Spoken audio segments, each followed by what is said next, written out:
Praise Lord, praise Lord, praise Lord. Hallelujah, hallelujah, hallelujah. सबको जय मसीह की।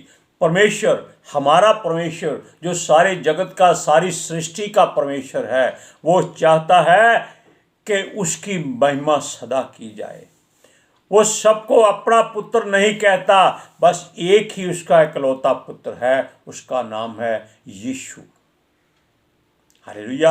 आज के सुसमाचार के लिए परमेश्वर की बेटी प्रार्थना करेगी। सबको जय मसीह की।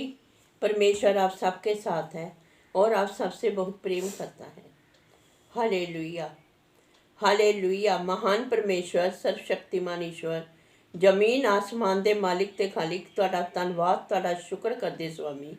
आज दे सुंदर दिन लई, सुंदर समय लई, सुंदर सुबह लई पिता जी, जो साड़ियां जिंदगियां च बख्शी पिता जी, खुशियां ते आनंद दा दिन बख्शिया, तंदुरुस्ती दित्ती पिता जी, और अपने कदमां च बैठ ਲਈ अपना फजल बख्शिया प्रभु। ये सब तुहाडी दया, तुहाडी किरपा मेरे पिता परमेश्वर। तुहाडी बेटी हिरदे तो तुहाडा धन्नवाद, तुहाडा शुक्र करदी है स्वामी। सचमुच खुदा जो सेवा बख्शी मेरे पिता जी, हर रोज़ वचन देंदे हैं, प्रचार करना, उस लिए भी तुहाडा धन्नवाद, तुहाडा शुक्र करते हैं। और बेनती करदी पिता जी, हुण तुसीं अपने वचन के अनुसार साडे विचकार आओ और वचन पढ़ने प्रचार करने साडा मुँह बन के बोलो पिता जी, ताकि तुहाडा दिता वचन तुहाडी इच्छा के मुताबिक मेरे पिता परमेश्वर दुनिया की शोर तक पहुँचे। तुहाडा धन्नवाद, तुहाडा शुक्र करते हैं स्वामी। प्रार्थना सुनने लई प्रार्थना प्रभु यीशु दे समर्थी ते पवित्र नाम विच मंग लैने, आमीन। आमीन। Hallelujah, praise Lord. अब सुनिए, संसार कहता है कि सारे उसके बच्चे हैं। उसका केवल इकलौता पुत्र है जिसका नाम है यीशु, जो उसका उत्तराधिकारी और वारिस भी है।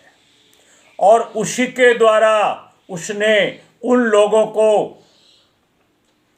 उसके पुत्र और पुत्रियां होने का अधिकार दिया है, यानी कि लिपालक पुत्र, गोद लिए हुए बच्चे जो उसके वचनों पर चलते हैं, उसके हुक्मों को मानते हैं, उसकी बातों को सुनते हैं, उसके वचनों को लोगों में फैलाते हैं।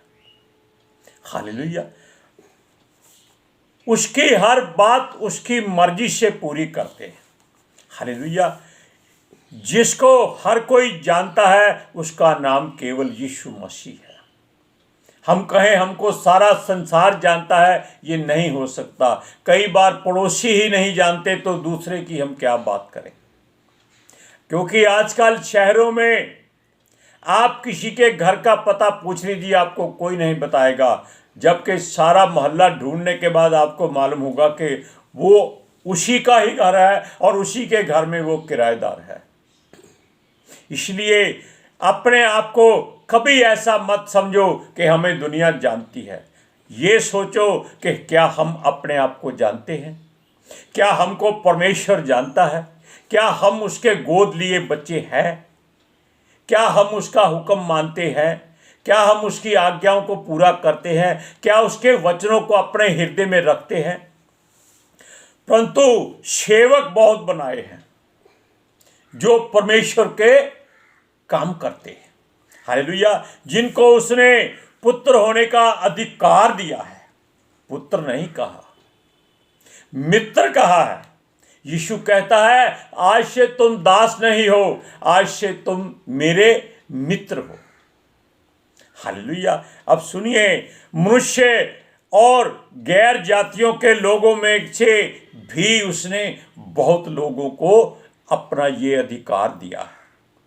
उसने केवल यहूदियों को, इजराइलियों को, रोमियों को या मसीह लोगों को ही नहीं इस बात के लिए ठहराया, उसने सबको चुना है।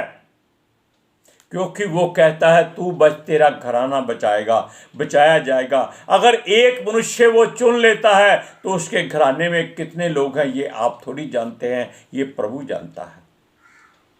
हालेलुया। अब सुनिए, मूसा उसका सेवक था और उसके घर में सारी वस्तुओं पर अधिकारी था, यानी कि वो उसके सारे काम करता था, क्योंकि वो उसकी हर वस्तु को तरीके से सजाता था, वस्तु क्या है?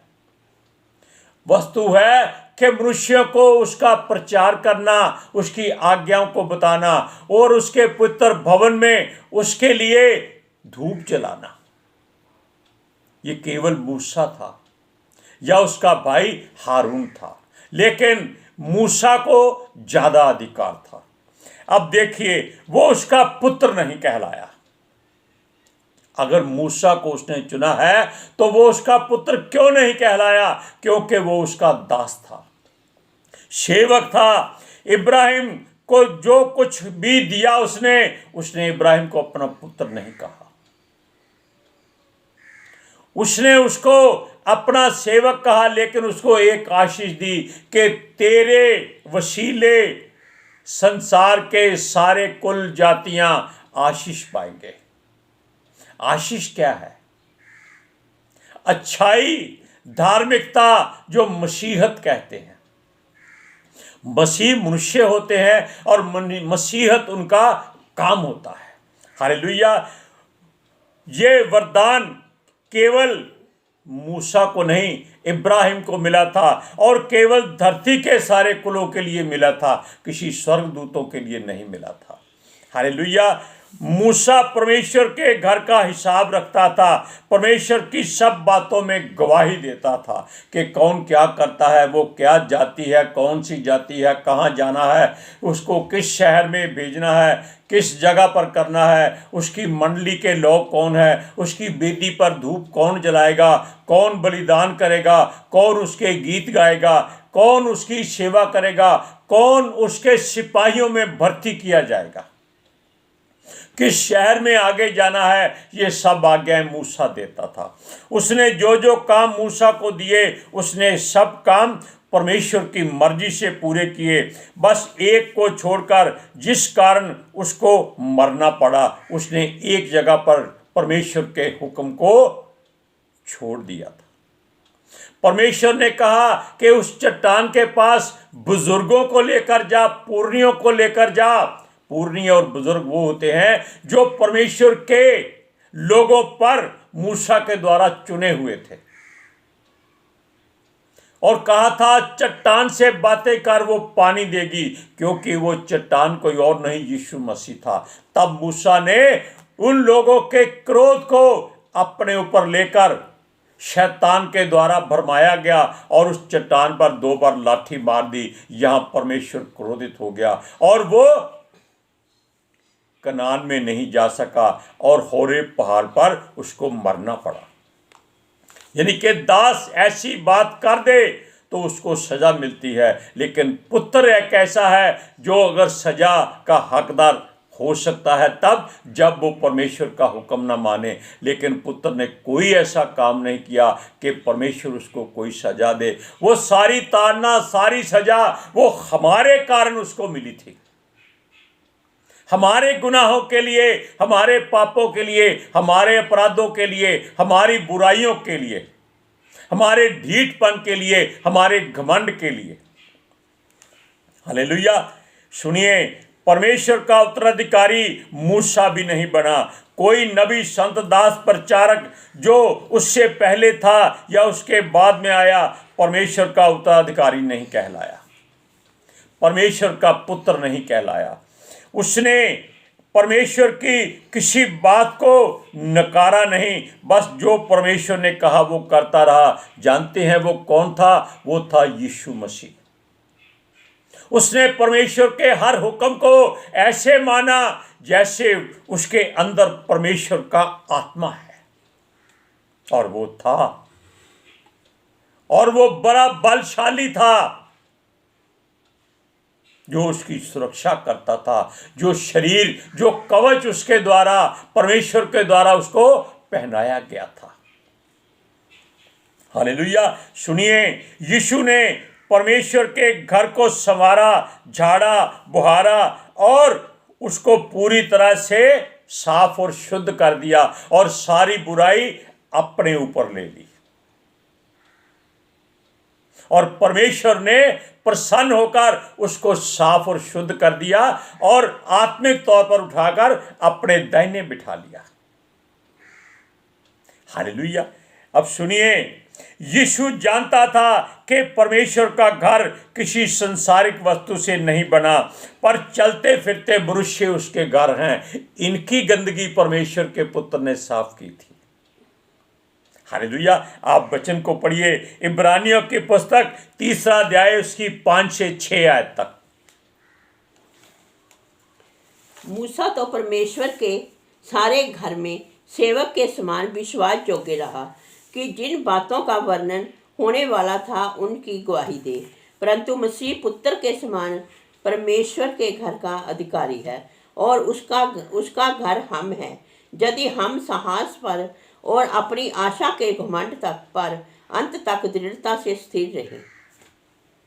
अब देखिए, उत्तराधिकारी हर कोई आजकल संसार में बनता है। किसका? गद्दी का, उस स्थान का जहां वो अपनी पूजा पाठ करते हैं। वो दूसरे को नहीं बैठने देते। क्यों? वो कहते हैं परमेश्वर ने भी अपना पुत्र को उत्तराधिकारी बनाया था, इसलिए वो भी अपने पुत्र को ही उत्तराधिकारी बनाएंगे। यानी कि वो परमेश्वर का मुकाबला करते हैं, परमेश्वर से कंपटीशन करते हैं। क्या ऐसा हो सकता है? कभी नहीं हो सकता। अब देखिए, साथ में यह भी लिखा है कि यदि इस बात में हम स्थिर रहकर उस उम्मीद में रहे और पूरे विश्वास से, दृढ़ता से प्रभु के साथ बने रहे, तो हम परमेश्वर का घर बनेंगे, घर कहलाएंगे। क्या विश्वास है कि हम परमेश्वर के द्वारा चुने हुए हैं। हम उसके पुत्र नहीं हैं, उसके पुत्र एक ही था और वो था यीशु मसीह। हम उसके पुत्र के द्वारा परमेश्वर के पुत्र ठहराए गए हैं। यानी कि ये अधिकार दिया गया है। इस बात में हमें दृढ़ता से विश्वास में बने रहना है, इस बात को छोड़ना नहीं है, इस बात से अपने आप को दूर नहीं करना, तब हम परमेश्वर का मंदिर कहलाएंगे। परमेश्वर का भवन हर मनुष्य है, लेकिन मंदिर वो है जहां परमेश्वर का वचन होता है। क्यों? अगर मनुष्य के अंदर परमेश्वर का वास नहीं होता तो वो मुर्दा ही रहता, जीवित ना होता, उसकी सांस नहीं चलती। हालेलुया। इसलिए इस मनुष्य के शरीर को इंजन की तरह चलाने के लिए परमेश्वर का आत्मा सांसों के रूप में कार्य करता है, क्योंकि उसको अंदर एक अलग आत्मा दिया गया है जो संसार में रहता है। यानी कि मनुष्य 2 आत्माओं से चलता है। एक संसार की रीति से देखो, परमेश्वर रोशनी करता है। क्यों? वो कहता है कि उसके बच्चे ज्योति है। हालेलुया। अब सुनिए, हमने ये बात पहले भी बताई थी कि परमेश्वर के पवित्र आत्मा के द्वारा जो कही गई है कि मूसा की तरह ही या इब्राहिम की तरह वो हमें पुकारे, तो हमें अपने कान उसकी तरफ खोल लेने चाहिए, उसकी हर बात को ध्यान से सुनना चाहिए, उसके हर वचन को अपने हृदय में आने देना चाहिए और अपने अंदर गुरूर, घमंड नहीं रखना है। अपने मन को कठोर नहीं करना है, अपने हृदय को शुद्ध और साफ रखना है, ताकि परमेश्वर जिस बात को हमारे से चाहता है, हमारे से इच्छा रखता है, वो हम उसके लिए पूरी कर सके। हालेलुया। केवल धर्मी बनना परमेश्वर के लिए नहीं है, क्योंकि धर्मी वही होता है जिसको परमेश्वर धर्मी ठहराता है। उसने अय्यूब को धर्मी ठहराया। आप जानते हैं कि उसको कितनी ताड़ना सहनी पड़ी, कितना दुख सहना पड़ा, कितनी मुश्किल आई उस पर। उसकी सारी संपत्ति लोग लूट कर ले गए, उसका सारा धन लूट कर ले गए, उसके सारे घरों को शैतान ने गिरा दिया आंधी तूफान चलाकर। उसकी सारी भेड़ बकरियां, गाय बैल, ऊंट जो कुछ उसके साथ था सब लूट कर ले गए। उसके बच्चे मारे गए। क्या ऐसा दुख आपको मिलेगा तो आप क्या कहेंगे? आप परमेश्वर को 24 घंटे गालियां देंगे कि दिया क्यों था, अगर वापस ही लेना था। आज भी संसार में ऐसा होता है, किसी के घर में 10 साल के बाद बेटा हो जाए, अगर वो ना रहे तो वो संसार को नहीं कुछ कहता, वो परमेश्वर को बुरा कहता है। और ये सबसे बुरी बात है, क्योंकि परमेश्वर जानता है, हम इस बात को दृढ़ता से कहते हैं कि वो जिसको वापस ले जाता है उसकी यहाँ जरूरत नहीं थी, वहाँ थी। अगर हम परमेश्वर का धन्यवाद करें कि उसने जो सोचा है, जो किया है, अच्छा किया है, तो परमेश्वर उसका 30 गुना, 60 गुना, बल्कि 100 गुना वापस करता है। दुगना तो वो देता ही देता है। अय्यूब को उसने जो उसका खोया था उसका दुगना वापस किया था। Hallelujah, praise Lord, praise the Lord. Hallelujah. अब सुनिए, ये बातें इसलिए कहते हैं कि उसको वो अनसुना नहीं करता जो भी आप बात करते हैं। अपने कान उसकी पुकार की ओर हमेशा लगाए रखो। हालेलुया। अब सुनिए, अपने मन को कठोर मत करो। अगर कठोर करोगे तो परमेश्वर की आवाज आपके पास से आगे निकल जाएगी। उसका आत्मा जो आपको आशीष, बरकत और समर्थ देने आ रहा है, वो देखेगा इसका द्वार बंद है, आगे चले जाओ। अब जानते हैं कि जब परमेश्वर के हुक्म से मूसा इजरायलियों को मिस्र से लाने पर था, तब उसने पहले एक बात परमेश्वर ने उसे कही थी, अपने लोगों को बोल कि अपने घर में एक मेमना फंसा करें, यानी कि जिबा करें या उसको काटें, उसको बनाएं, पकाएं, उसको खाएं, लेकिन उसके लहू से अपने घर की चौखट पर निशान लगा दें। वो निशान क्या था? वो क्रूस का निशान था। ये क्रूस का निशान तब से है। और परमेश्वर का आत्मा जो इजरायलियों की बजाय मिस्र के लोगों के पहलोठों को मारने आया था, वो उस घर को छोड़ जाए जहां पर भी क्रॉस का निशान बना होगा। इसीलिए अपने हृदय में परमेश्वर का क्रॉस बनाकर रखे, हृदय में, दिखावे में नहीं। अपना हृदय खोले ताकि परमेश्वर का आत्मा जब आए तो वो आपके हृदय में जगह पाए। हालेलुया। जब हम शाऊल की तरह या शमशोन की तरह या मूसा की तरह उनके विश्राम में गलती कर देते हैं तो वो क्रोधित हो जाता है। लेकिन मूसा ने सेवा की थी, उसने कोई बुरा काम नहीं किया था, केवल इनकार किया था कि वो तेरा काम नहीं करना चाहता। परमेश्वर जानता था कि जो इनकार करता है वो हृदय से नहीं करता, बल्कि इसलिए करता है कि शायद परमेश्वर उसकी परीक्षा ले रहा है। हालेलुया। अब सुनिए, जिसने भी उसके आगे अपना द्वार बंद कर लिया, उसके लिए विनाश का कारण बन गया। जिसने अपने मन को कठोर किया, उसने सजा पाई। हालेलुया। यह सोचकर अपने मनों को कठोर मत करो, उसकी पुकार सुनो, उसको अपने प्राण भी निछावर करने के लिए तैयार रहो। आप वचनों को पढ़िए, इब्रानिया की पुस्तक 3 अध्याय उसका 7वां वचन।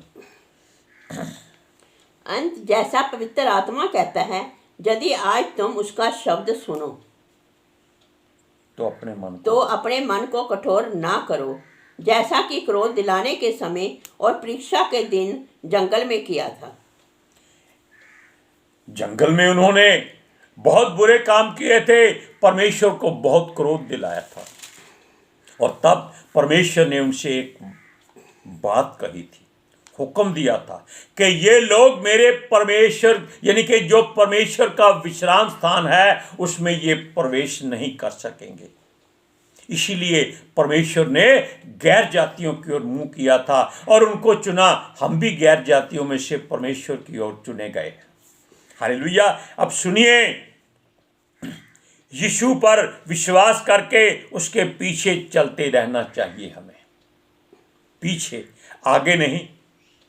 आप संसार की तस्वीरें देखो, उनके देवता पीछे होते हैं, वो आगे हाथ जोड़कर बैठकर फोटो खिंचवाते हैं, जबकि हमें परमेश्वर के पीछे रहना है, आगे वो हमारी ढाल बनेगा। अब सुनिए, पौलुस भी कहता है उसका भय मानता हूं, और मूसा ने तो सब कुछ देखा भी है, और वो कहता है वो हमेशा डरता और कांपता और थरथराता था। ऐसे ही पौलुस कहता है वो भी उसके वचनों से बहुत थर्राता है और कांपता है। इसलिए थर्राते और कांपते रहो, परमेश्वर की हर बात को मानो, पूरा करो। हालेलुया, उसी पर भरोसा करो। जिन्होंने विश्वास नहीं किया वो परमेश्वर के विश्राम में कभी प्रवेश नहीं कर सकेंगे। विश्वास का अर्थ है जो आपने यीशु के नाम से अपने मुख से निकाल दिया है वो हो जाएगा, इस बात का ध्यान रखिएगा। हालेलुया, इसलिए परमेश्वर के हर हुक्म की इंतजार में रहो। वो क्या कहता है, अपने कान खोल कर रखो, अपने हृदय का द्वार खोल कर रखो। जब वो खटखटाए तो वो भीतर आ जाए। हालेलुया, वचन को पढ़िए, इब्रानियों की पत्री 4 अध्याय उसकी 1 से 3 आयत तक। इसलिए जबकि उसके विश्राम में प्रवेश करने की प्रतिज्ञा अब तक है, हमें डरना चाहिए, ऐसा ना हो कि तुम में से कोई जान उससे वंचित रह जाए, क्योंकि हम उन्हीं की तरह सुसमाचार सुनाया गया है, पर सुने हुए वचन से उन्हें कुछ लाभ ना हुआ, क्योंकि सुनने वाले के मन में विश्वास के साथ नहीं बैठा। परंतु हम जिन्होंने विश्वास किया है उस विश्राम में प्रवेश करते हैं। जैसा उसने कहा, मैंने अपने क्रोध में शपथ खाई कि वह मेरे विश्राम में प्रवेश करने ना पाएंगे। Hallelujah, praise Lord. इन बातों को आप सुनिए नहीं, अपने हृदय में जाने दीजिए, ताकि ये जलता हुआ शीशा, जिसको सिक्का कहते हैं, लावा कहते हैं, आपके हृदय में जाए और आपकी सारी बुराई को नाश करके निकाल दे। आज के सुसमाचार के लिए परमेश्वर की बेटी प्रार्थना करेगी। Hallelujah, thank you Jesus, thank you Lord, thank you पिता आत्मा जी। ਤੁਹਾਡਾ ਧੰਨਵਾਦ, ਤੁਹਾਡਾ ਸ਼ੁਕਰ ਕਰਦੇ ਸੁਆਮੀ, ਸਾਡੇ ਵਿਚਕਾਰ ਆਉਣ ਲਈ, ਵਚਨ ਪੜ੍ਹਨੇ, ਪ੍ਰਚਾਰ ਕਰਨੇ, ਸਾਡਾ ਮੂੰਹ ਬਣ ਕੇ ਬੋਲਣ ਲਈ ਪਿਤਾ ਜੀ, ਤੁਹਾਡੀ ਬੇਟੀ ਹਿਰਦੇ ਤੋਂ ਤੁਹਾਡਾ ਧੰਨਵਾਦ, ਤੁਹਾਡਾ ਸ਼ੁਕਰ ਕਰਦੀ ਸੁਆਮੀ। ਸੱਚਮੁੱਚ ਖੁਦਾ, ਤੁਹਾਡਾ ਦਿੱਤਾ ਵਚਨ ਤੁਹਾਡੀ ਇੱਛਾ ਦੇ ਮੁਤਾबिक ਮੇਰੇ ਪਿਤਾ ਪਰਮੇਸ਼ਵਰ ਦੁਨੀਆ ਦੀ ਸ਼ੋਰ ਤੱਕ ਪਹੁੰਚੇ, ਲੋਕ ਸੁਣਨ ਔਰ ਸੱਚਾਈ ਨੂੰ ਜਾਣਨ, ਔਰ ਸੱਚਾਈ ਉਹਨਾਂ ਨੂੰ ਆਜ਼ਾਦ ਕਰੇ ਪਿਤਾ ਜੀ। ਮੈਂ ਤੁਹਾਡਾ ਧੰਨਵਾਦ, ਤੁਹਾਡਾ ਸ਼ੁਕਰ ਕਰਦੀ ਹਾਂ ਸੁਆਮੀ, ਔਰ ਤੁਹਾਡੇ ਬੱਚੇ ਹਮੇਸ਼ਾ ਤੁਹਾਡੀ ਸ਼ਾਂਤੀ और ਤੁਹਾਡੇ अनुग्रह ਵਿੱਚ बने रहन। आमीन। Praise Lord, hallelujah. सबको जय मसीह की।